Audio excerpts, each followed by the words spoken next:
Ito na ang mabibilis na balita. Nasunog ang 5 bahay sa Barangay Dulong Bayan 1 sa San Mateo, Rizal. Isa sa mga bahay mahigit 100 taon na ang tanda. Mabilis na kumalat ang apoy dahil gawa sa mga lumang kahoy at pawid ang mga bahay. Walang naitalang sugatan. Inaalam pa ang halaga ng pinsala at pinagmula ng apoy.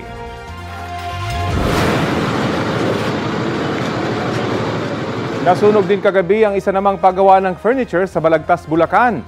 Itinaas ang sunog sa unang alarma, 6 na truck ng bumbero ang rumisponde. Isa ang sugatan matapos tumulong sa pag-apula ng apoy. Sumiklab naman ang grass fire sa paanan ng Bulkang Mayon sa Albay nitong Sabado. Nagtuloy-tuloy ito hanggang kahapon Linggo dahil sa mainit na panahon.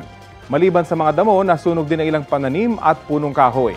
Patuloy ang investigasyon ng BFP at DENR tungkol sa pinagmulan ng apoy at sa lawak ng pinsala. Kapuso, alamin ang maiinit na balita. Bisitahin at mag-subscribe sa GMA Integrated News sa YouTube. Sa mga kapuso abroad, samahan nyo kami sa GMA Pinoy TV at sa www.gmanews.tv.